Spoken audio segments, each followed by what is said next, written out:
Establishing generational wealth for your family is actually easier than you think. Whether you are breaking the cycle of family poverty, becoming the first multimillionaire, or taking your middle class upbringing to the next level, creating a financial legacy is just a matter of setting a goal, creating a plan, and having the right financial team to help you implement that plan with suitable products. So, if you want to know how to start creating a legacy of generational wealth for you and your family, keep watching. Now, this is the last video in this series, and I'm going to share a strategy that very few financial advisors talk about at the end. So for now, let's go ahead and get started. If your goal is to establish generational wealth, you want to take action in 3 areas. First, position yourself to build sustainable wealth, meaning by assets that produce income. Make sure that your income is coming from mostly passive and portfolio income and less from active. You could, for example, have 20% of your active income and the rest come from passive and portfolio. The second action step is to properly insulate your money from threats like lawsuits, natural disasters, and physical ailments that could prevent you from working or just take away your wealth. And in this step, you're establishing various types of insurances like health, disability, life, auto, homeowners insurance, long-term care. And if you have a business or you're in a profession, then you certainly need business liability coverage or professional liability coverage. You also want to separate you as the individual from your business by establishing a corporation. And here's a quick side note. It's important to know that as soon as you set up a life insurance policy, you immediately establish an estate. This is a short and sweet way to start your family legacy. Now, those 2 steps allow you to create the foundation for you to have the means to take action on the 3rd step, which is to establish a family living trust and to take advantage of some charitable giving strategies. Now, if you've heard of a trust, but you're not really sure exactly what it is, think of it like this.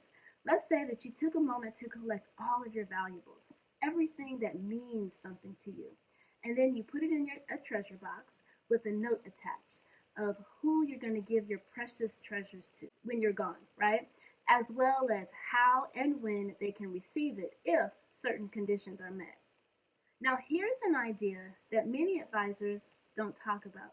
It's a fun strategy that has a lot of moving parts. So luckily, this is a video so you can listen to this more than once. Now, one of the best ways to build wealth is through real estate, right? The problem is that when you're 87 years old, are you still going to be managing your property like you did in your 40s, 50s, and 60s? Probably not. Most people pass on the responsibility to a management company or to their heirs or children, but what if you had a property that's fully depreciated and it's in a rent control area and therefore the rents are not keeping up with the marketplace, but the property has a ton of equity with little to no debt? Now, many people consider a 1031 exchange, but that doesn't get rid of the property. It just exchanges one property for another. Now, there are various types of trusts that offer multiple options. I'm going to reveal one option that continues an income stream, creates a tax write-off, helps a charity, and relieves you of the maintenance of the property. You ready? Now, when you have investment property that's fully depreciated with significant equity, no heirs that want the property or are worthy of it, you still need income, but selling it would cause a hefty capital gains tax. You might want to consider a special trust that allows you to transfer the property to the trust, get an income and a tax deduction, and be able to donate it to a charity. Now, when you do this inside of this special trust, you're able to get a charitable tax deduction as long as you set the trust up to distribute at least 10% of the total assets of the trust to the charity upon your passing. Now, when you're living, you get the benefit of the income generated from the assets in the trust as well as the tax deduction for a certain period of time. And if you did have heirs and felt like donating the property to a charity is a good move, but you don't want to cut out your heirs, you could establish what is called a wealth replacement trust.